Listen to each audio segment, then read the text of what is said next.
Bismillahirrahmanirrahim. Assalamualaikum warahmatullahi wabarakatuh. Perkenalkan, nama saya Sulis Noloso dari kelas Ekonomi Syariah C. Nah, kali ini saya akan mempresentasikan tentang perubahan politik taktik penjajahan. Sebelumnya, saya dari kelompok pertama yang akan membahas beberapa poin. Yang pertama adalah kapitalisme, yang kedua adalah sosialisme, yang ketiga adalah konsep keadilan. Nah, sebelum ke penjelasan lebih detailnya, tentu teman-teman semua pasti tidak asing lah, tidak gak asing dan tidak terlalu awam tentang ketiga poin tersebut, karena dari zamannya SMA pasti sudah pernah dengar ya tentang apa itu kapitalisme, sosialisme, dan konsep keadilan. Tapi perlu saya ulas kembali kali ini tentang ketiga poin tersebut, seperti itu. Nah, langsung saja ke pembahasan yang pertama, itu adalah tentang kapitalisme. Yang pertama adalah tentang pengertian kapitalisme. Apa sih kapitalisme itu? Kapitalisme itu merupakan sebuah sistem ekonomi yang didasarkan pada pemilikan pribadi atau swasta atas alat-alat produksi, distribusi, dan pertukaran. Intinya semua distribusi usaha yang ada di sebuah negara itu dimiliki oleh negara. Intinya kapitalisme itu adalah kepemilikan individu atau sekelompok orang yang tidak terikat oleh peraturan negara. Inti dari pengertian kapitalisme itu seperti itu. Nah, ada juga yang berpendapat tentang kapitalisme ini adalah sistem ekonomi yang dikuasai dan diwarnai oleh peranan modal atau kapital yang didasarkan pada 3 gagasan utama, yaitu kepemilikan individu, persaingan usaha, dan rasionalitas. Seperti itu. Nah, langsung saja ke poin selanjutnya adalah kelemahan dari sistem kapitalisme. Nah, di sini saya menggunakan pendapat dari Muhammad Syarif Chondri yang menjelaskan ada beberapa hal tentang kelemahan dari sistem kapitalisme. Yang pertama adalah dari sisi hak milik. Maksudnya di sini adalah ekonomi kapitalis menjandarkan hak kepemilikan oleh swasta merupakan tanda utama kapitalisme. Seperti yang saya jelaskan tadi, ciri-ciri dari kapitalisme itu adalah kepemilikan swasta.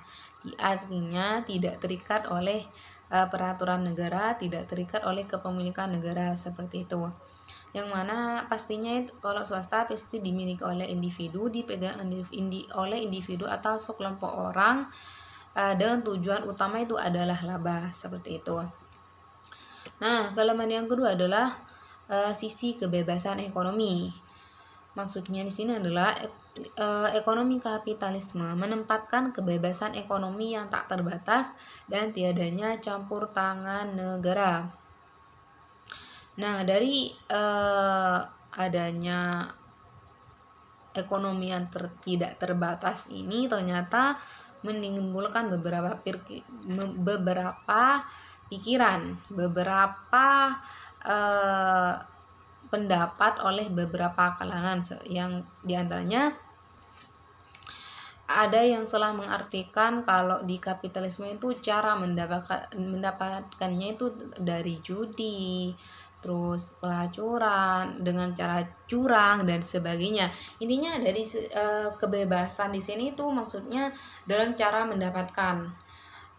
Di kapitalisme itu tidak ada aturan yang mengikat tentang cara kita mendapatkan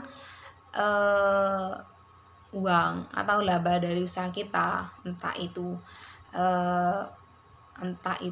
halal atau haram ya. Kalau di Islam diistilahkan halal haram, entah itu boleh atau enggak oleh negara, seperti itu. Intinya kita harus mendapatkan laba, entah cara apapun yang kita ambil harus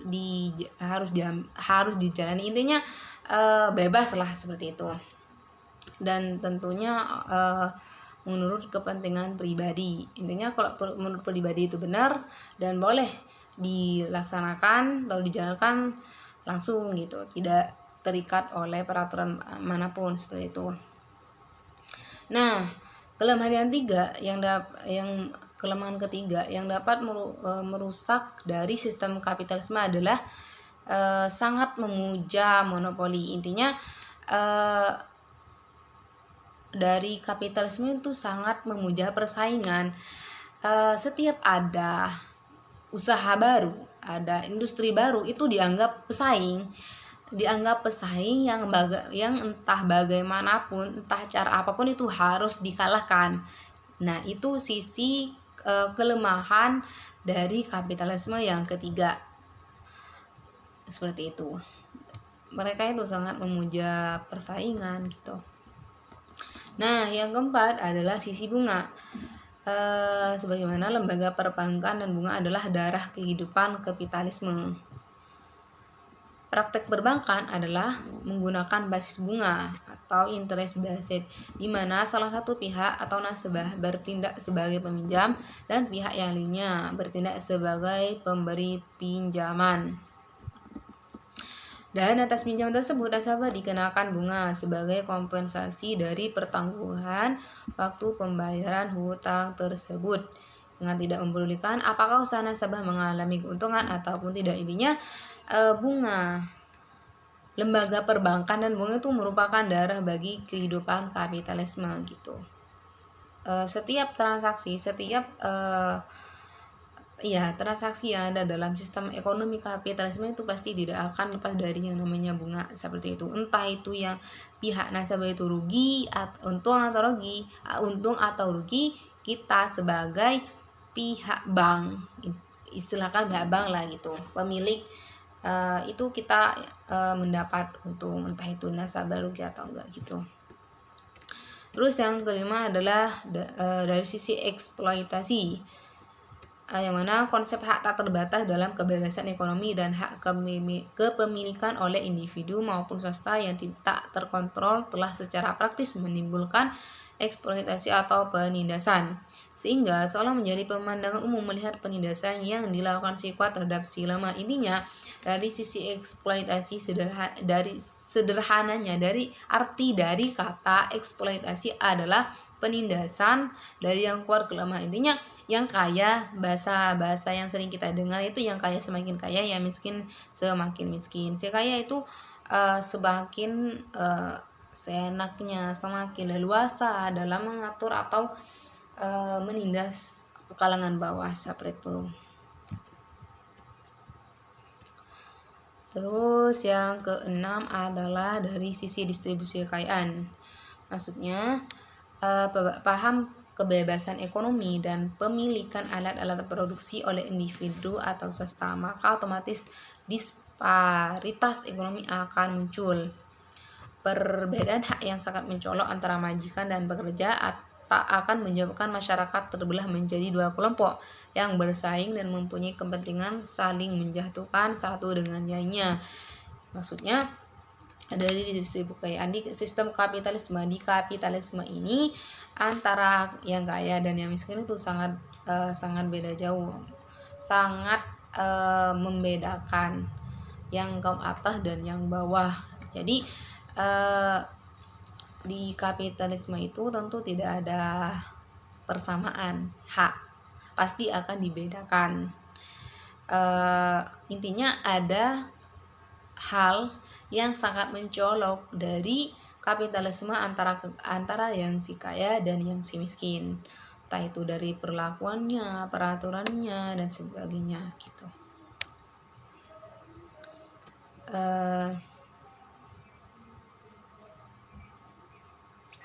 Dan mungkin 6 yang harus dipahami teman-teman, yang sedangkan yang bisa saya ambil dari keenam kelemahan yang dapat merusak dari sistem kapitalisme itu adalah kapitalisme itu cenderung memahami bahwa pertumbuhan ekonomi lebih harus diperhatikan daripada pemerataan ekonomi, karena pemerataan akan timbul setelah adanya pertumbuhan ekonomi.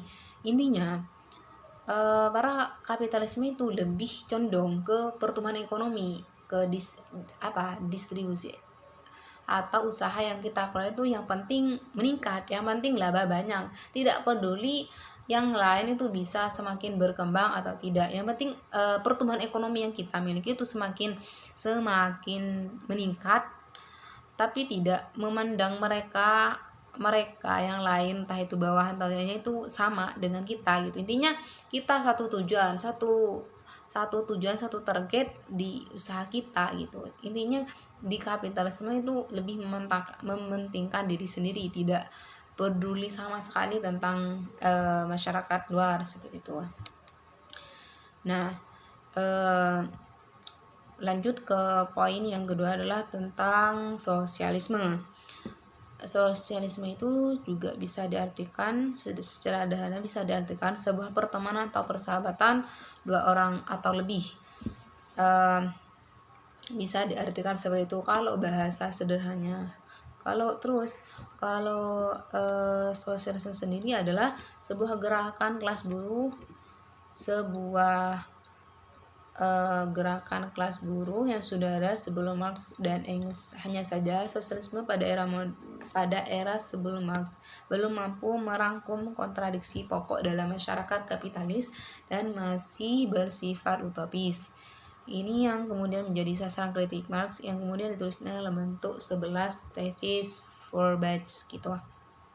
Tapi ini hanya sebagian pendapat. Ada juga yang berpendapat bahwa secara istilah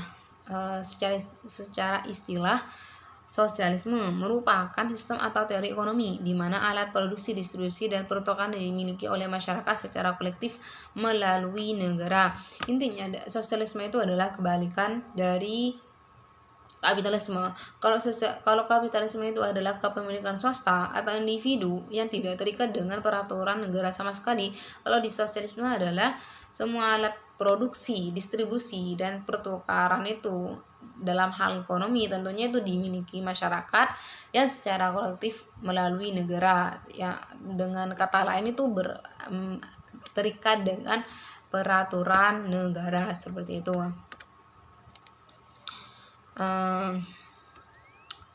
Langsung mungkin itu saja pengertiannya. Langsung kedua yaitu kelemahan dari sistem kapitalisme, kelemahan yang bisa menyebabkan kerusakan terhadap sistem sosialisme.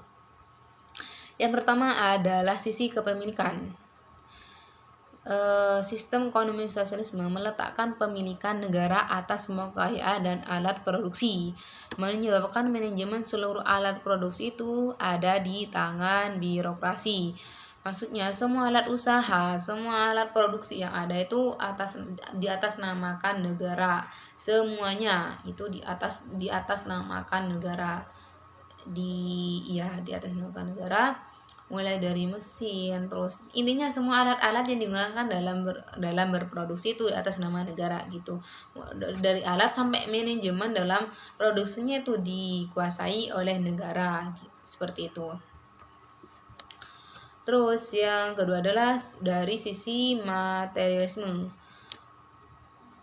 Sosialisme dengan alat analisis Marx tidak percaya kepada agama karena tahap kemajuan manusia ditentukan oleh setiap pengaruh antara kekuatan-kekuatan ekonomi yang bertentangan sehingga peran Tuhan tidak ada sama sekali. Nah, kelemahan yang kedua di sistem sosialisme itu tidak percaya adanya Tuhan. Maksudnya semua pertumbuhan yang ada, pertumbuhan ekonomi yang ada, pertumbuhan yang ada di kehidupan itu tidak terikat dengan adanya Tuhan. Intinya mereka itu tidak percaya adanya Tuhan. Semua kejadian, semua takdir, semua pengaruh yang ada, semua pertumbuhan yang ada di sosialisme itu menurut mereka itu tidak ada campur tangan Tuhan, melainkan oleh mesin atau mereka sendiri yang berbuat seperti itu. Semua kekuatan-kekuatan, semua pertumbuhan, semua kejadian dan sebagainya itu mereka menganggap itu dari mesin atau kejadian alam yang memang tidak ada campur tangan Tuhan gitu. Intinya mereka tidak percaya dengan adanya Tuhan seperti itu, dan mereka tidak kalau tidak percaya dengan Tuhan, adanya Tuhan, tentu mereka tidak mempunyai agama seperti itu.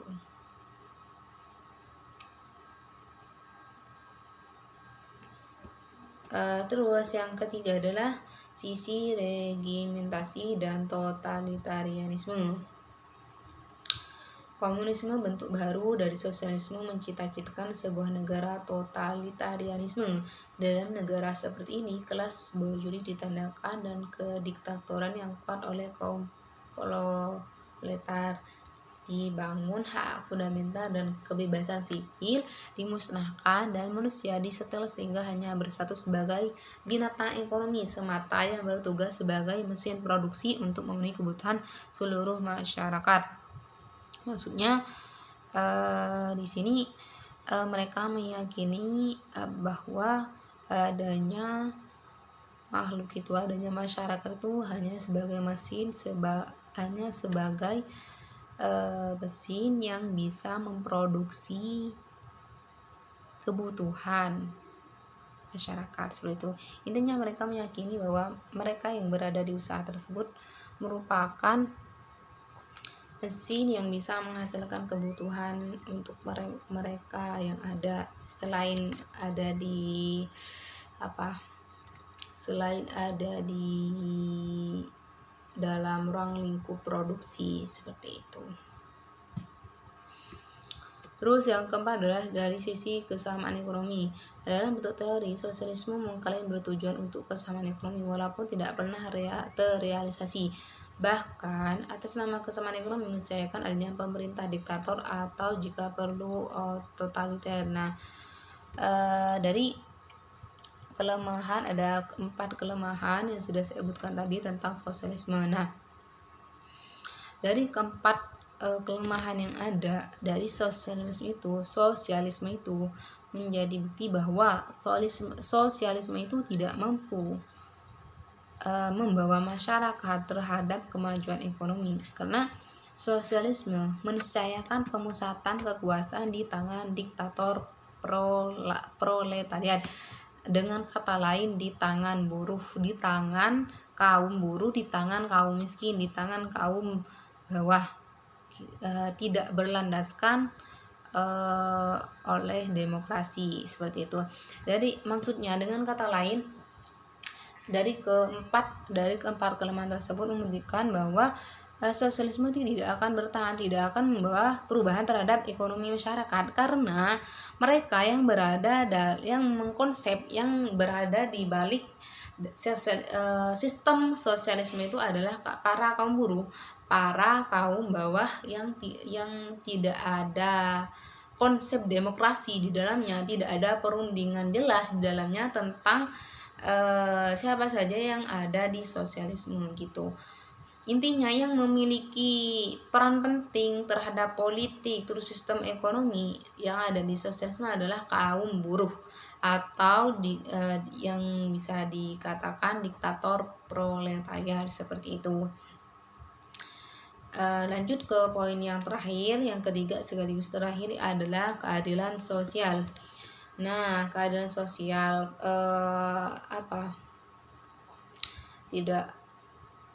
keadilan sosial tentu tidak asing banget buat kita ya teman-teman, karena keadilan sosial itu menjadi bagian dari kehidupan kita sehari-hari gitu. Karena untuk dari segi teori ya, keadilan sosial merupakan kebenaran ideal secara moral mengenai sesuatu hal, baik menyangkut benda maupun orang. Menurut sebagian besar teori, keadilan memiliki tingkat kepentingan yang besar. Konsep keadilan sosial atau social justice berbeda dari ide keadilan hukum, keadilan politik, keadilan ekonomi, keadilan individual, dan sebagainya. Tetapi, konsep keadilan sosial tentu tidak hanya menyangkut persoalan moralitas dalam kehidupan masyarakat dari satu kebudayaan ke kebudayaan yang lain. Meskipun meminjam istilah dari Bertens, keadilan sosial merupakan cita-cita yang bisa dihampiri semakin dekat tapi tidak pernah direalisasikan dengan sempurna. Dan tentunya dalam keadilan sosial, pelaksanaan konsep keadaan sosial itu berjalan atau enggaknya itu tergantung kepada pencipta struktural sosial yang adil.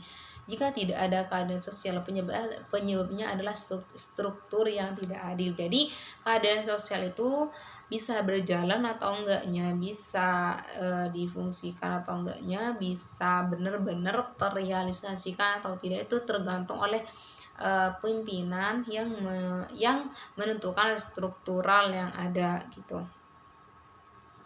Terus keadilan sosial itu berarti keadilan yang berlaku untuk semua masyarakat dan di segala bidang.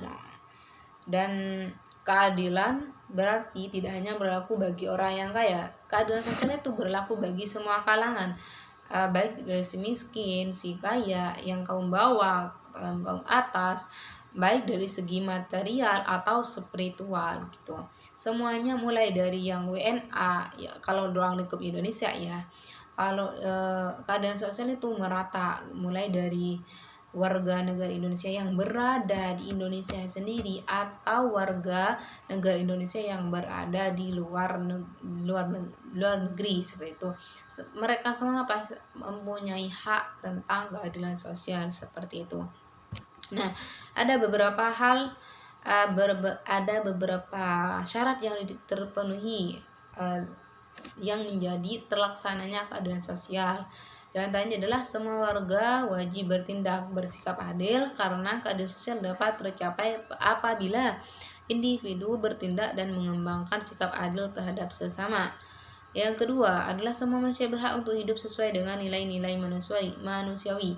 Maka berhak pula untuk menuntut dan mendapatkan segala sesuatu yang bersangkutan dengan kebutuhan hidupnya.